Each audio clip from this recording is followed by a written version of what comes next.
eh, video ini ku buat ya khususnya buat pendukung Pak Prabowo, Mas Gibran dalam Pilpres kemarin ya, khususnya bagi yang membuat video pakai kaos Prabowo Gibran terus dilepas, kekecewaan atas kepemimpinan Prabowo Gibran dengan kelangkaannya gas LPG melon ya. Di sini konsepnya saya tidak masih sakit hati dengan kalanya Pak Ganjar, Pak Mahfud, bukan seperti itu ya. Saya juga bukan orang yang sudah sempurna, saya juga bukan orang yang sudah baik juga belum ya. Gini loh, nanti saya juga ada story ketika saya mencoblos era Pak SBY 2 kali, endingnya masuk rumah sakit jiwa, bos. Ini realita kehidupan yang saya alami ya. Saya bahas dulu untuk pendukungnya Prabowo Gibran ya, yang khususnya, garis bawahi lagi ya, khususnya yang membuat video ya pakai baju Prabowo Gibran dilepas terus kecewa sama kelangkaan gas LPG 3 kilo. Ntar beberapa tahun yang akan datang dipelintir-pelintir kalau masa-masa kampanye, ini dipelintir-pelintir, jadinya orang nanti bisa menghajar saya. Ya silahkanlah mengejar saya, silahkan ya. Ini loh, Anda itu memilih Prabowo Gibran ya, Pak Prabowo, Mas Gibran ya. Ini belum ada 200 hari masa kepemimpinan beliau loh. Dengan kelangkaan gas LPG yang seperti ini, Anda sudah kecewa berat. Tentu bukan hanya pendukung Prabowo Gibran, mungkin Anies, Pak Ganjar, pendukungnya maksudnya ya, merasa kecewa, iya. Tapi kembali lagi harus konsekuensi dengan apa yang sudah dipilih ya, ini menurut saya. Ketika ya Anda memilih Pak Prabowo ya, dengan adanya kebijakan yang seperti ini ya, mungkin ada yang bilang ini kan salah menterinya, tidak konsultasi sama Pak Prabowo-nya. Di situ kan di lingkup pemerintahan Prabowo Gibran ya. Ya khususnya bagi pendukungnya harus menerima konsekuensinya, diterima, cari solusi buat diri sendiri. Syukur-syukur Mas kasih masukan ke pemerintah bagaimana solusi atau win-win solution yang terbaik bagi masyarakat banyak ya. Jangan hanya baru satu ini, kemarin baru dikasih diskon listrik, wow, keluar-keluarnya sampai kenceng, tertawanya sampai ini enaknya kalau memilih presiden, orang yang tajir melintir, ini dapat subsidi listrik. Nah, kemarin ada yang bikin video seperti itu, ngakaknya kenceng ya, mengunggul-unggulkan. Ini loh kalau orang kaya kalau orang kaya jadi presiden, rakyatnya kena dampak. Nah, sekarang giliran ada kebijakan yang gas ini kelangkaan, kecewa.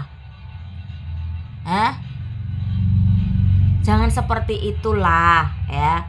Apapun yang Anda pilih, konsekuensinya apa harus diterima ya. Cari solusi-solusi buat yang kepala rumah tangga, mungkin yang halaman masih ada itu buat masak sama tungku, gak apa-apa. Mau dihina diejek, tahun 2025 masih main kayu bakar, mana main. Nah inilah pola-pola orang zaman sekarang, maunya yang enak-enak ya, susah sedikit gak mau ya. Dan nanti kalau disalahkan mencari kambing hitam. Situlah seperti itu konsep orang-orang di sekitar kita. Bukannya saya membanggakan diri saya sendiri, enggak ya, saya masih banyak kekurangan ya.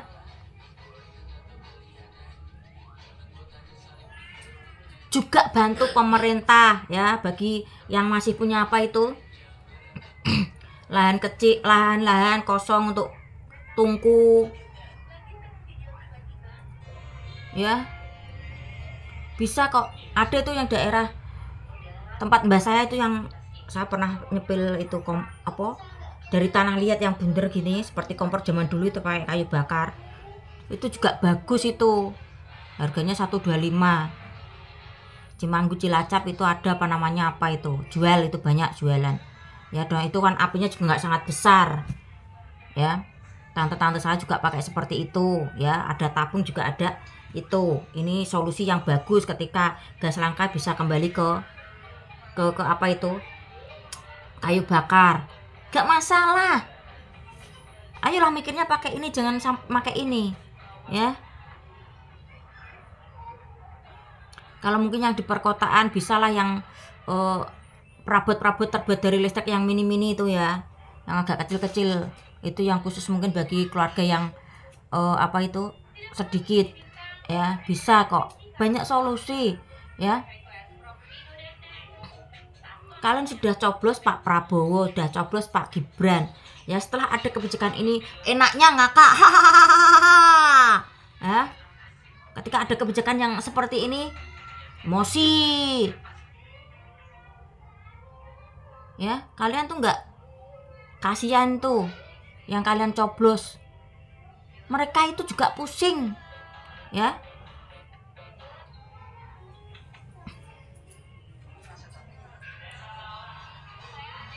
Ayolah ya, saya tahu mungkin ada kekecewaan sebagian masyarakat karena itu apa, para pejabatnya banyak yang koruptor. Ayolah ya, kita mulai berbenah, maupun pemerintahannya maupun SDM-nya,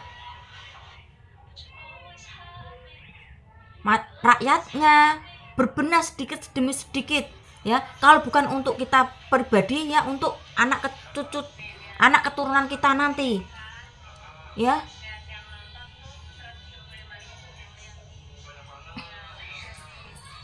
Ibarat dalam rumah tangga seperti ini, saya kasih contoh ya.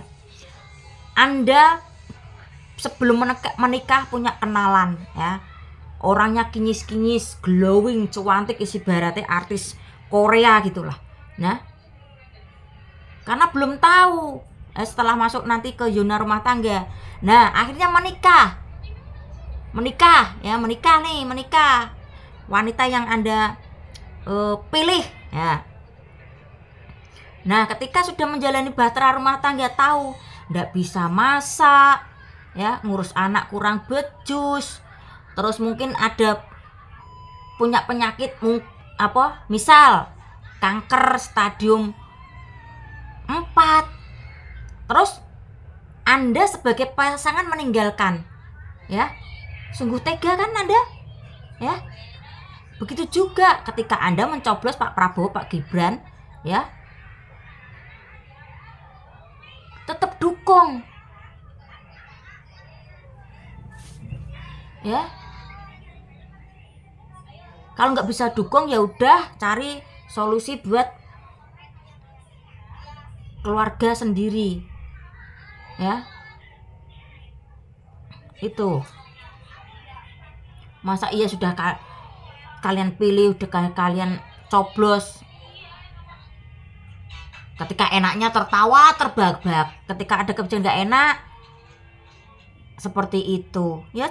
Ibarat di dulunya rumah tangga tadi ya, istri lagi terpuruk, kena kanker, mungkin kanker stadium 4, ini pasangan meninggalkan, acuh tak acuh sama pasangan yang sudah sakit-sakitan ya. Jangan seperti itulah ya. Oke, ini mungkin sedikit unek-unek yang ada di otak saya untuk pendukungnya Pak Prabowo, Pak Gibran ya. Saya mau cerita story pribadi saya ketika di era Pak SBY. Ingat saya itu ya, sebelum peristiwa 2010 saya itu dirawat di RSJ.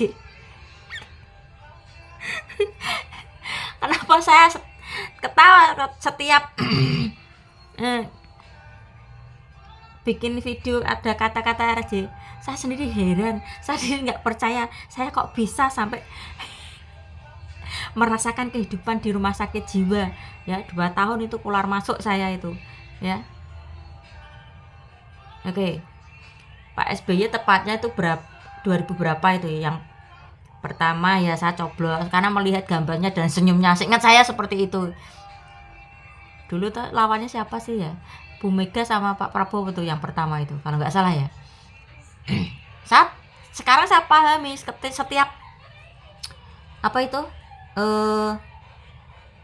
pilpres itu pasti itu ada backingan orang yang itulah ya, intinya yang yes gitu lah ya, nggak salah sebut ya. Nah di situ tersayang menunggu nih kayaknya layak nih ya. Nah terus akhirnya menanglah di periode pertama itu Pak Prabowo. Saya ingat saya ya, perjuangan saya itu ya apa ya, untuk menghidupi keluarga setelah meninggalnya bapak saya di 2003 ya. Anak saya pun yang pertama masih kecil, suami ya belum bisa diandalkan ya, waktu itu sempat pisah ranjang juga, bla bla bla bla bla, semubat maafin. Nah di periode kedua lawannya Pak SBY siapa itu, saya nggak ingat, saya coblos lagi tuh Pak SBY. Nah terus apa masalah yang datang pada saya ya itu menjadi laki-laki dengan menjadi laki-laki. Lahirlah anak saya yang perempuan yang tidak mau mengakui karena jenis kelaminnya perempuan, di di PHK dari pabrik garmen. Dari situ di rumah ya tentunya ibu saya ya, karena saya masih punya anak kecil, wajar lah ibu saya ngomong nggak kerja anak masih ya, nyempol di sini. Mau ngelamar kerja waktu itu mungkin juga faktor umur ya, terus kendaraan juga nggak punya, terus apa mana ya ada itu pembangunan apa dulu di tempat saya, karena nggak salah jalan di rumah om saya tuh dikontrak. Saya akhirnya di situ jadi tukang cuci baju dengan saya bawa anak saya ya. Ibu saya yang dulu nyonya besar bekerja jadi ART di perumahan. Nah, saya ajak itu umur 3 tahun apa 4 tahun itu saya cuci bajunya laki-laki yang kontrak di rumah om saya, itu bukan suami saya cuci. Waktu itu gajinya berapa sebulan, 400.000 ya seingat saya itu. Terus apa ya, ya mungkin udah capek badan capek pikiran, tepat di 2010 suami pertama meninggal ya, suami saya meninggal, habis itu masuk RSJ ya. Aduh ya disitulah ya saya terima konsekuensinya apa yang saya pilih ya. Ya sudah, saya coblos, saya percayakan pemerintahan kepada kepemimpinan Pak SBY ya. Waktu itu mungkin pemikiran saya seperti itu ya. Saya fokus ke kehidupan keluarga saya, karena saya itu leader dalam rumah saya, meski saya perempuan ya, kedua adik saya itu laki-laki ya wis. Kenapa sekarang saya bisa cerita seperti kan saya sudah alami, jadi saya bisa cerita seperti ini ya. 2010 keluar masuk itu hampir 2 tahun, berarti 2012. Terus gubernurnya Jawa Tengah itu Pak Ganjar 2013. Nah dari situlah ketika anak saya masuk sekolah ada rekomendasi suruh cari SKTM, waktu dulu surat keterangan tidak mampu. Nah akhirnya saya dimasukkan ke ya kategori orang nggak mampu, nggak apa-apa lah ya. Dulu nih princess ibaratnya. Ya sudah, ya saya makanya kenapa saya waktu di Pilpres mendukung Pak Ganjar ya, karena beliau tahu mana warganya yang benar-benar butuh perhatian dari pemerintah. Beliau perhatikan benar-benar. Contohnya saya, makanya saya perjuangkan Pak Ganjar ketika di 2024 kemarin ya. Beliau kan dicalonkan sama Ibu Mega jadi capres, saya dukung karena ini ya. Setelah keluar dari RJ kan 2013 itu Pak Ganjar jadi gubernur Jateng ya, akhirnya ya sedikit demi sedikit saya nggak mau menyerah di situ. Saya buka rental PS kecil-kecil ya, hanya ngopain uang 2000 gitu. Tonggoku ada yang melaporkan, orang yang melaporkan dulu pun itu orang yang dibantu bapak saya untuk tanahnya kan dulu sengketa, akhirnya dijadikan sertifikat. Ini orang yang melaporkan saya ini ke RT saya, adik saya yang datang ke sana. Adik saya ditantang sama adik saya, ya udah toh Pak, naik PS Bayuku ditutup, RT mau ngasih bulanan kakak saya berapa, mau apa ini duit 2.000 kok ya doyo toh Pak. Adik saya bilang seperti itu. Tadinya adik saya nggak mau jujur siapa sih orang yang melaporkan. Saya sekarang udah tahu, saya cuma pantau saja. Akhirnya apa ya, bukan saya senang di atas penderitaan orang, mendapat karmanya ya, dianya sendiri sama anak-anaknya ya. Saya nggak mau itu loh, apa orang ini loh dulu dibantu bapak saya banyak sekali, tapi ketika bapak saya sudah meninggal sama anaknya lagi jatuh aja nggak mau ngelirik. Saya nggak seperti itu, saya pantau aja ya sampai mana perkembangannya gitu ya. Nah nggak dari situ cobaan itu maaf, bukannya untuk menjatuhkan institusi kepolisian ya. Saya dulu juga pernah malah-malahin itu sama oknum polisi ya. Sekarang orangnya sudah meninggal ya. Saya dikatain seperti ini, buka PS itu bikin anak jadi pencuri. Saya di situ ya marah besar lah. Loh bapak, ada saya cukup tinggi dulu. Jadi pencuri tidaknya itu kan tergantung didikan bapak. Kenapa menyalakan PS hanya Rp2.000 per 1 jam ya? Dia bilang kehilangan uang 200.000.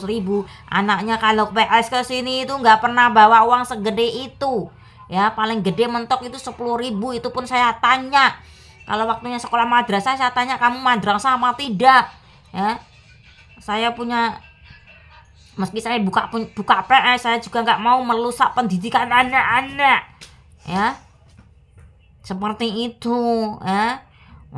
Dimarahi tuh aku sama oknum polisi. Padahal waktu itu otak baru usia 4 tahun. Pura cenut-cenut itu otak saya, kepala saya ya. Itu di rumah nggak ada orang siapa-siapa, hanya saya sama momongan-momongan ya.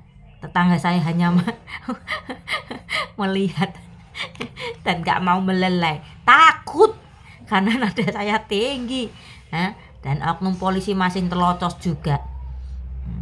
Akhirnya pulang beberapa jam kemudian, itu si istri oknum polisi, istri sirihnya maksudnya, datang meminta maaf ke saya ya, dan bilang nanti kalau anaknya PS lagi nggak boleh ya. Oke, saya iyain. Sebetulnya saya juga kasihan tuh sama anak hiburan cuman PS, kenapa dilarang-larang ya. Cukup 1 jam 2 jam kan nggak masalah, yang penting tidak meninggalkan aktivitas sekolah karena bapaknya sibuk dengan kepentingannya masing-masing, antara istri tua dan istri muda ya. Jadi anaknya itu seperti itu. Sekali lagi, saya bukan konsep untuk menjatuhkan institusi kepolisian. Ini story realita kehidupan saya. Saya berani ngomong seperti supaya tidak saya batin Nanti kalau saya batin diam jadi apa itu? Perot, stroke akhirnya dan nggak bisa apa-apa. Jangan ya Dik ya, jangan seperti. Ya sudahlah. Kembali lagi, sekali lagi untuk pendukung Pak Prabowo, Pak Gibran ya, harus siap dengan konsekuensi dengan apa yang sudah Anda pilih kemarin. Oke? Saya sudah berusaha juga untuk menerima konsekuensi dari pemerintahan Pak Prabowo dan Pak Gibran. Meski saya di Pilpres 2024 tidak mencoblos beliau. Ya, sekali lagi di sini konsepnya saya bukannya belum bisa move on, tidak. Barisan sakit hati juga tidak, ya.